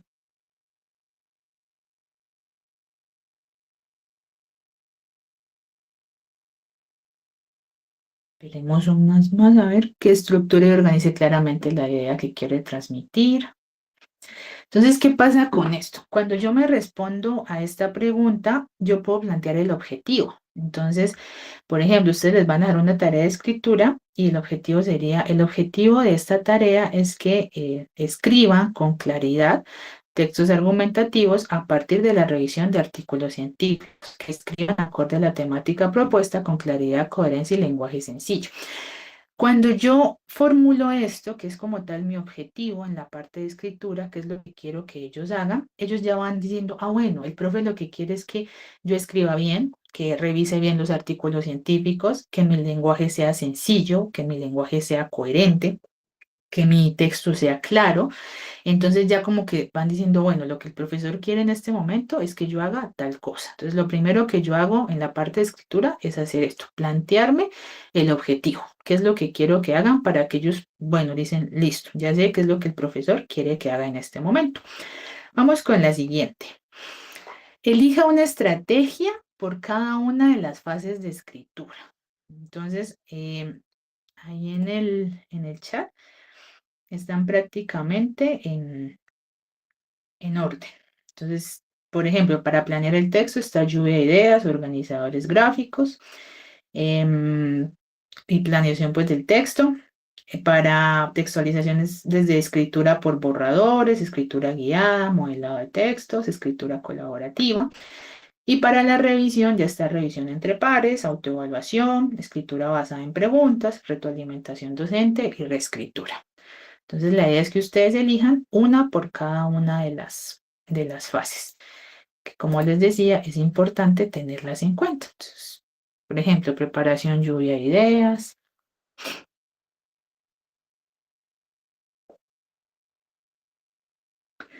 Lluvia de ideas, después organizadores gráficos, redacción, escritura por borradores, revisión entre pares. Escritura basada en preguntas.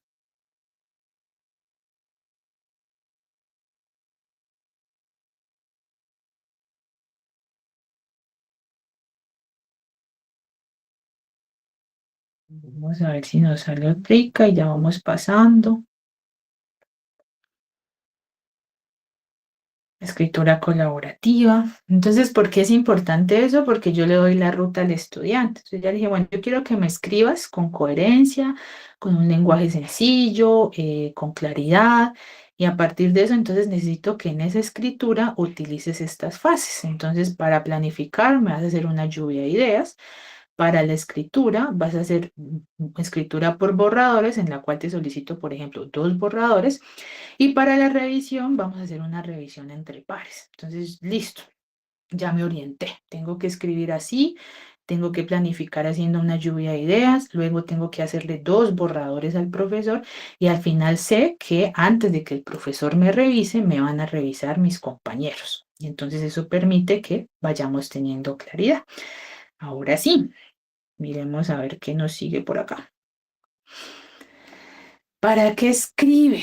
Entonces, ¿cuál es el propósito de esa escritura? Entonces, escribe para argumentar algo, escribe para informar algo. Siempre uno le recomienda, bueno, que el propósito salga de la tipología textual. Si yo quiero que argumente, el propósito va a ser argumentar. Si quiero que informe, va a ser informar. Si quiero que haga la exposición de un tema, va a ser exponer. Si va a ser de pronto algo de alguna descripción, va a ser describir. Entonces, ¿qué quiero que haga? ¿Para qué va a escribir? ¿Con qué propósito? Entonces va a argumentar el tema, va a informar sobre un tema, va a describir un tema, construir conocimiento, argumentar, reflexionar, exponer y justificar, informar sobre el tema.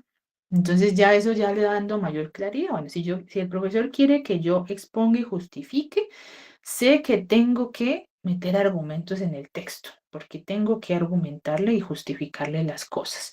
Si voy a construir conocimiento argumentativo, si voy a reflexionar, entonces sé que tengo que incluir algunos autores que me ayuden a hacer esta argumentación y a reflexionar en ese texto.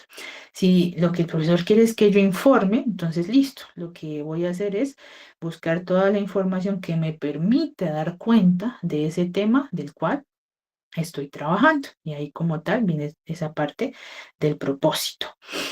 ¿Para quién escribe? Entonces la audiencia, entonces le va a escribir a los compañeros, le va a escribir al profesor, le va a escribir a los padres de familia, le va a escribir, no sé, a los pacientes, ¿a quién le va a escribir? Y es importante que eso también lo coloquemos ahí. Entonces, por favor, coloquemos al asesor de práctica,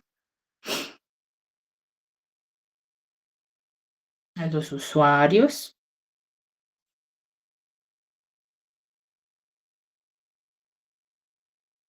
a sus compañeros. Entonces, ¿a qué viene esta pregunta? Al lenguaje, a la parte pragmática. Si él ya sabe a quién le va a escribir, pues ya sabe que su lenguaje tiene que ser coloquial, que tiene que ser técnico, que tiene que usar tecnolectos o que tiene que ser más sencillo.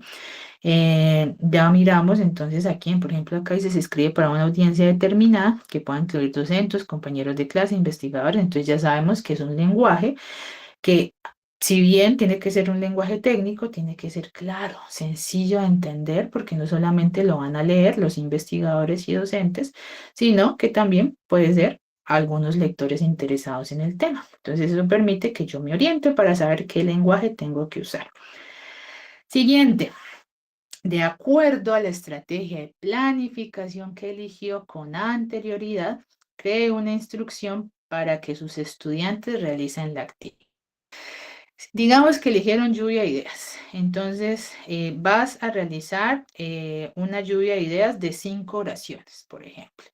O a partir de tal lectura vas a hacer un organizador gráfico previo a tu escritura. De acuerdo a las indicaciones en clase, vas a preparar el tema mediante tal cosa. Entonces, necesitamos darle como claridad a esa parte. A partir del texto realizarás un organizador gráfico. Entonces, generalmente cuando nos ponemos a escribir, a veces hay algo de base, ¿no? Entonces hay como un artículo de base, como un texto de base. Entonces, ¿qué hace el organizador gráfico? Si hay una lectura de base, pues que le permite organizar las ideas que leyó con anterioridad para que cuando llegue a la escritura sea mucho más sencillo articularlas. Entonces, este organizador gráfico es como, digamos, una de las estrategias que más usamos cuando previo a la tarea de escritura hay una tarea de lectura. Entonces nos sirve bastante. Miremos a ver si nos sale otra consigna para esta parte. Con la revisión del material vas a escribir un borrador que, bueno, tal y tal cosa. Entonces, como tal, eso permite que, como les digo, le presente la estrategia, que es organizadores gráficos, que es lluvia de ideas, que es borradores, y ellos ya van, pues, escribiendo, perdón, y aparte de las instrucciones, ya pueden tener claridad en lo que van a escribir. Bueno, esta de la textualización es muy similar. Vámonos a la de la revisión. De acuerdo a la estrategia de revisión, crea una instrucción para que sus estudiantes realicen la actividad y aquí es bastante importante. Vamos a revisar. ¿Qué quieren que revise? O sea, si digamos dijeron que es revisión entre pares, es cómo quieren que lo hagan. Específicamente, ¿qué van a revisar? Signos de puntuación, conectores, coherencia, cohesión. ¿Cómo les darían esa instrucción para que ellos hagan una revisión de lo que ustedes como profesores quieren que ellos revisen? Miramos a ver qué nos puede surgir aquí.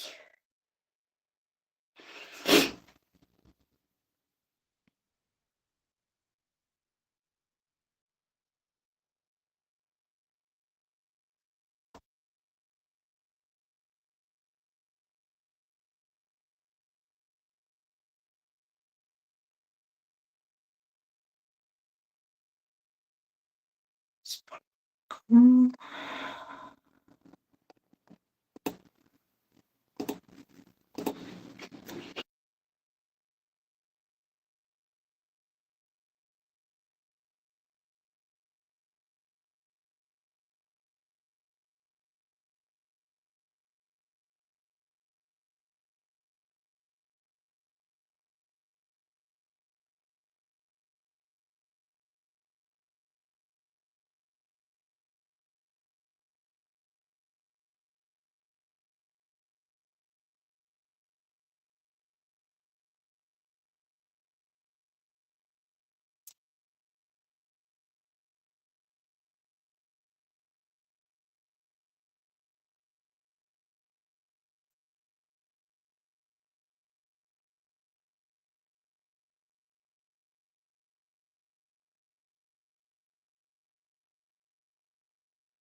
Esa pienso que es la más importante, profes, porque ya es lo que les permite mirar qué es lo que tienen que revisar en el texto, qué es lo que ustedes quieren que revisen, si es la parte más de la parte sintáctica, como por ejemplo signos de puntuación, conectores, ortografía, o la parte semántica, que es que sean coherentes, que tengan buena precisión y claridad en los planteamientos, o no sé, los aspectos formales, que revisen cómo están las citaciones, cómo están las referencias, el lenguaje, si estamos hablando de la parte pragmática. Entonces, digamos que las tres fases son importantes, pero la revisión es como la que les va a dar como la batuta para que puedan tener en cuenta qué es lo que tienen que mejorar más adelante. Por ejemplo, revisar coherencia en el texto de tu compañero. Entonces ya eso ya dice, ah, bueno, yo tengo que revisar si es la coherencia, es como toda la parte semántica, que no repita palabras, que haya variedad en el vocabulario, que no haya redundancia. Entonces eso permite que como tal los estudiantes pues puedan tener mayor claridad de qué es lo que se quiere hacer en esa revisión. Entonces, vamos mirando por acá, revisar las citaciones APA, séptima edición, y también es muy importante porque hay profesores que aún utilizan la sexta, ¿no? Entonces, a veces también llegan al centro de escritura por ejemplo, trabajo de normas APA y no están como muy claros si es la séptima o la sexta. Obviamente tendríamos que estar utilizando la séptima, pero a algunos profesores todavía les gusta la sexta. Es muy similar con la instrucción. A partir del mensaje escrito por su compañero, revise si el texto es coherente y comprensible. Listo, perfecto. Entonces, vamos a resumir esto. Voy a dejar esta parte acá. Volver a cambiar. Miremos acá esta parte. Vamos a compartir esta. Entonces, miren que acá está la plantilla didáctica para esta parte de escritura, que fue lo que acabamos de hacer. Lo mismo que con lectura crítica.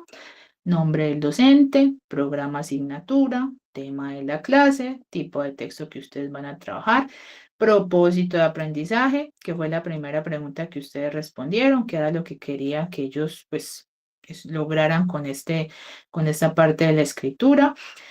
Las estrategias, en la cual le decimos marque mínimo 3, porque la idea es que trabaje una por planificación, una por textualización y una por revisión. Si usted quiere que trabaje más, pues no hay ningún problema. Viene la secuencia didáctica, que ya es antes de escribir qué hago, durante la escritura qué hago. Entonces, antes de escribir, ¿para qué escribe?